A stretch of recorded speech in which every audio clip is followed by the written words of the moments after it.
कल तुम एग्ज़ाम देने जा रहे हो और एग्ज़ाम में एक क्वेश्चन आता है कि एंडोपैरासाइट, टीनिया एंड फेशियोला के बारे में तो तुम जानते हो, लेकिन ऐसे स्पीशीज़ बताओ जो एक्टोपैरासाइट्स हैं but not in humans in fishes. So तुम्हारा आंसर क्या होगा? Would you able to answer this? And अगर नहीं तो सोचो क्या हुआ अगर यही क्वेश्चन तुम्हारे MCQs में आ जाए, तुम्हारे बोर्ड एग्जाम में, तो तुम कैसे आंसर करोगे? सो डोंट वरी, आज की हमारी इस वीडियो में हम वर्टिब्रेट्स की क्लासेस को पढ़ने वाले हैं, ठीक है, जिसमें हम कवर करेंगे फिशेस की क्लास को। तो आओ शुरू करते हैं। साइक्लोस्टोमेटा को याद करने का एक ही तरीका है, इस फिगर को देखो। कैसी फिगर दिख रही है? एक फिश है जिसका माउथ जो है आगे से सर्कुलर है, राइट। एंड साइक्लोस्टोमेटा की एक ही स्पेशलिटी है कि ये आती है अंडर द कैटेगरी एगेंथा, जिसका मतलब होता है जॉलेस, इनके पास जॉ नहीं होता। वही आपको फिशेस में भी दिख रहा है कि इनके पास जॉ नहीं है। तो इन नटशेल इनके पास सर्कुलर सकिंग माउथ है बिना जॉ के। सो इनका एक कैरेक्टरिस्टिक फीचर आपका कंप्लीट हुआ। देन इनकी बॉडी बहुत ही स्मूथ होती है एंड इनमें प्योर फिन जो होते हैं वो प्रेजेंट ही नहीं होते। अब क्यों नहीं प्रेजेंट होते ये हम आगे डिस्कस करेंगे, ठीक है। जो आपकी बुक ने जो स्पेशल फीचर्स दिए हैं, जो कैरेक्टरिस्टिक्स दिए हैं, वही मैंने यहाँ पे लिखे हुए हैं, ओके। अब इनको एक्टोपैरासाइट कहा जाता है। अब एक्टोपैरासाइट क्या होते हैं? बेटा एंडोपैरासाइट वो होते हैं जो ह्यूमन बॉडी में रहते हैं, ठीक है, और वो हमारे ब्लड से नरिशमेंट करते हैं। लेकिन एक्टोपैरासाइट, जो पैरासाइट ह्यूमन बॉडी के या फिशेस के बाहर रहते हैं, जैसे कि हमारी बॉडी में लाइस एग्जाम्पल है एक्टोपैरासाइट की, वैसे ही कुछ फिशेस में एक्टोपैरासाइट का काम करती है साइक्लोस्टोमेटा। कि ectoparasite on some fishes it generally means कोई एक बड़ी सी फिश है, उसके ऊपर ये चिपक जाएगी एंड सारा ये वहाँ से नरिशमेंट भी ले सकती है, चलने फिरने में इसको अपनी एनर्जी कुछ यूज़ नहीं करनी होगी, ठीक है। एंड अगर इसको एनर्जी यूज़ नहीं करनी होगी तो इसके बॉडी पे स्केल्स की भी क्या नीड है, राइट। इनका जो सरफेस होता है, इनका सरफेस बहुत सॉफ्ट होता है and usually pure fin. Fins का काम क्या होता है? मूवमेंट करने के लिए, लेकिन दीज आर एक्टोपैरासाइट, तो इनको मूवमेंट की क्या ज़रूरत है? There is no need of locomotion in cyclostomata, ठीक है। और वर्टिब्रेट्स में जर्नली किसकी बात चलती है? नोटोकॉर्ड की, वर्टिब्रल कॉलम की। तो वही इनमें वर्टिब्रल कॉलम या क्रेनियम में कहूँ, वो इनमें कार्टिलेजिनियस है। कार्टिलेजिनियस क्या होता है? बहुत ही सॉफ्ट है, लाइक हमारा तो बहुत स्ट्रॉन्ग है, लेकिन जो कार्टिलेजिनियस लाइक हमारी जो ये ईयर का इंटरनल पोर्शन है ये कार्टिलेजिनियस है and you can touch it and feel it, ये कितना इजीली फ्लेक्सिबल है। सो इनकी बॉडी भी कुछ इसी तरह से ही है, ठीक है। और आपकी बुक कहती है इनमें सर्कुलेशन का बताया, इनकी बॉडी में सर्कुलेशन क्लोज्ड होता है। ये भी हो गया, ये भी हो गया, ये भी हो गया, ये भी हो गया, ये भी हो गया। और लास्ट में इफ़ दे आर एक्वेटिक तो गिल्स की बात तो होगी, ठीक है। इनकी बॉडी में इनके गिल स्लिट्स जो हैं वो 6 to 15 पेयर्स हैं। ये आपके MCQs में आ सकता है डायरेक्ट क्वेश्चन, तो ये इसको याद करना, ठीक है। एंड ये साइक्लोस्टोमेटा का एक बहुत ही इम्पॉर्टेंट फीचर जो एग्जाम में आएगा एंड इसको याद करना बहुत इम्पॉर्टेंट है। साइक्लोस्टोमेटा फ्रेश वाटर भी है, मरीन भी है। आधी लाइफ ये फ्रेश वाटर में गुजारती है एंड आधी लाइफ मरीन में, ठीक है। वो कैसे? क्या होता है, साइक्लोस्टोमेटा जब भी इनका ब्रीडिंग सीजन आता है ना, तो ये क्या करती है, ये फ्रेश वाटर में चली जाती है, ठीक है। वहाँ पे रिप्रोडक्शन करके अंडे वगैरह देके वहाँ पे क्या करती है, वहाँ पे उनकी डेथ हो जाती है जो एडल्ट्स होती है। फिर क्या होता है, जो लार्वा होते हैं ना, मेटामॉर्फोसिस करके वो फिर ओशन में वापस आती हैं। दैट इज एडल्ट गी, लार्वा वापस आया। सो इनमें क्या है, इनमें दो करेक्टरिस्टिक फीचर हैं। एक है ये फ्रेश वाटर में भी रह लेती हैं और मरीन में भी रह लेती हैं। और वो कैसे? जब ये स्वॉनिंग करती हैं फ्रेश वाटर टू ओशन। कॉन्ड्रोक्थेस किसकी क्लास है? ये है गिनेथोस्टोमेटा की, गिनेथोस्टोमेटा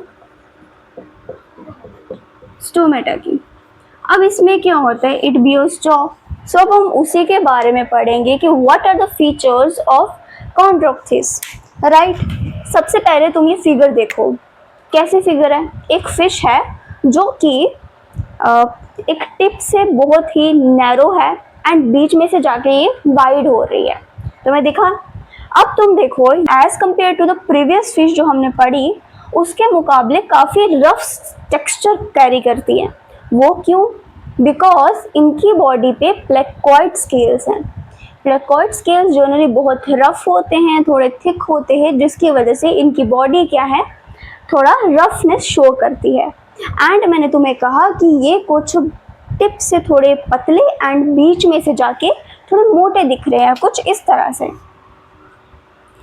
ऐसे ही है ना, कुछ इस तरह से, राइट। सो दैट मीन्स इनकी स्ट्रीमलाइंड बॉडी है। अगर एक बॉडी इस प्रकार की होगी, इस तरह की होगी, तो हमें भी पता है क्या है, उसकी स्पीड जो है ज़्यादा होगी, right. We know that, it's physics. Okay, so streamline body, placoid scales हो गया तुम्हारा। अब बॉडी से नीचे सबसे पहले हमारे पास क्या आता है, माउथ की बात करते हैं। क्यों? बिकॉज जॉ के बारे में है सब कुछ। अब इनका माउथ जो है वेंट्रल साइड पे है। वेंट्रल साइड कौन सी होती है? जहाँ पे हमारा हार्ट प्रेजेंट होता है। एंड आप बताओ आपका मुंह किस साइड है? ऑफकोर्स वेंट्रल साइड है, ठीक है, जहाँ पे आपका हार्ट है। डॉर्सल साइड तो नहीं है ना। ओके, माउथ के बाद हमारी बात आती है टिथ पे, ठीक है। मैं सीक्वेंस में बता रही हूँ, आप सीक्वेंस में चलते जाओ। बॉडी के बाद हम माउथ पे आए, माउथ के बाद हम जाएंगे टिथ पे। अब इनके टीथ जो हैं काफ़ी शार्प होते हैं, ठीक है। अब टिथ की वजह से इनका जॉ भी बहुत शार्प होता है, लेकिन इनके टिथ नहीं है। जैसे हमारे टिथ कैल्शियम के बने हैं, इनके टिथ जो हैं प्लेकोइड स्केल के बने हैं एंड ये बैकवर्डली डायरेक्टेड है, जैसे आपको फिगर भी दिख रही होगी, राइट। अब इसी वजह से क्या है, इनका जॉ जो है बहुत ही ज़्यादा स्ट्रॉन्ग है। अगर ये एक बार किसी को पकड़ ले तो बिना खाए इसको छोड़ेंगे नहीं, ठीक। हम चलते हैं गिल्स की तरफ। ये रहा आपका गिल, ठीक है। गिल स्लिट्स कितने हैं ये आपको बताया नहीं है नंबर, लेकिन इन्होंने कहा है इनके गिल स्लिट्स सेपरेटेड हैं, लेकिन कोई भी ओपर्कुलम प्रेजेंट ही नहीं है। अब ये ओपर्कुलम क्या होता है ये आप मुझे कमेंट में बताना, ओके। अब गिल स्लिट के बाद हम बात करते हैं हार्ट की, राइट। ओके, छोड़ो हार्ट की, छोड़ो। पहले गिल स्लिट के बाद हमारे पास एक और स्ट्रक्चर आता है, ईयर ब्लेडर। जब आप MBBS करेंगे या जब आप आगे इस कोर्स को फर्दर कैरी करेंगे बीइंग अ BSc स्टूडेंट, तब आपको पता चलेगा व्हाट इज़ ईयर ब्लेडर। अभी आपको ज़्यादा जानने की ज़रूरत नहीं है। अब ईयर ब्लेडर क्या होता है? It is a type of organ which is present in fishes, जो उनको एक बाउंसीनेस देता है, लाइक उनको डूबने नहीं देता। अब इसमें क्या होता है, ये तो यहाँ पे एब्सेंट है, एयर ब्लेडर इज एब्सेंट, जिसकी वजह से कॉन्ड्रोक्थेस को स्विम करना पड़ता है, कॉन्टिन्यूसली स्विम करना पड़ता है, कॉन्टिन्यूसली स्विम करना पड़ता है ताकि वो शिंक ना हो जाए, राइट। अब हार्ट की बात कर लेते हैं। हार्ट इनका 2 चैम्बर्ड है, यही आपके बुक में लिखा हुआ है। नाउ सारी बात ही वर्टिब्रेट्स में नोटोकॉर्ड की है। इसमें नोटोकॉर्ड जो है प्रेजेंट है, लेकिन कब तक के लिए? फॉर लाइफ टाइम, ठीक है। ये आपको MCQs में आ सकता है, ये आपको MCQs में आ सकता है। ये विदाउट ओपर्कुलम, ये आपको MCQs में आ सकता है। और वही ये आपको MCQs में आ सकता है कि प्लेकोइड स्केल टिथ मॉडिफाइड किस में होते हैं, ये MCQs में आ सकता है, ठीक। ओके, एक और इम्पॉर्टेंट चीज़ आपको MCQs में आ सकती है, electric organ and poison sting. Chondrichthyes में एक बहुत इंपॉर्टेंट कैरेक्टरिस्टिक फीचर है कि इनमें इलेक्ट्रिक ऑर्गन होते हैं एंड इनमें पॉइजन स्टिंग होते हैं, जिसकी वजह से ये अपने आप को बचाव कर सकते हैं। Okay, now moving towards that these are poikilotherms. What it means? Poikilotherms क्या होता है? एक नई आपने चीज़ सीखी, इसको नोट डाउन कर लो। एंड इसका मतलब होता है कोल्ड ब्लडेड एनिमल्स, ठीक है। ये फिशेज जो हैं ये कोल्ड ब्लडेड है, लाइक ये अपना टेम्परेचर जो है खुद रेगुलेट नहीं कर सकती हैं, ठीक है बेटा। एंड एंडोस्केलेटन इनका भी कार्टिलेजिनियस ही है, लाइक मैंने ईयर की एग्जांपल दी थी ना, तो उस तरह का है। सेक्सेस इसमें सेपरेटेड है। एक इम्पॉर्टेंट कैरेक्टरिस्टिक फीचर अगर हमें पहचानना हो, ठीक है, MCQ में आ सकता है। एक इम्पॉर्टेंट कैरेक्टरिस्टिक फीचर अगर हमें पहचानना हो, मेल एंड फीमेल में डिफ्रेंशिएट करना पड़े, इसमें क्लैस्पर प्रेजेंट होता है पेल्विक फिन में, ठीक है। Pelvic fin I guess your is the last fin which is present in the fishes, उस पे क्लैस्पर प्रेजेंट होता है, मेल का करेक्टरिस्टिक फीचर है। ये हमें एमसीक्यूज में ये जब हम बीएससी का थर्ड सेम, एक्चुअली ये जो है ना, अगर आपके प्रैक्टिकल पोर्शन में हुआ तो ये आपको पहचानने को दे सकते, ओके। एंड आपको पता है बीएससी के सिलेबस में हमें कॉन्ड्रोक्थीज फिशेस का एक सेपरेट पोर्शन था जहाँ पे हमें प्रैक्टिकल पोर्शन में भी मेल एंड फीमेल में डिफ्रेंशिएट करना था, और तब हमें सर ने बताया था कि पेल्विक फिन में एक क्लैस्पर होता है, ठीक है। उसको देख के हम पहचानते हैं कि मेल है या फीमेल है, तो ये हमने किया है। सो this is the most important MCQ. और फर्टिलाइजेशन इसकी इंटरनल होगी, दीज आर विविपेरस, मतलब ये बच्चे को सीधे जन्म देते हैं, अंडे वगैरह नहीं देते, okay. So this is all about our कॉन्ड्रोक्थीज।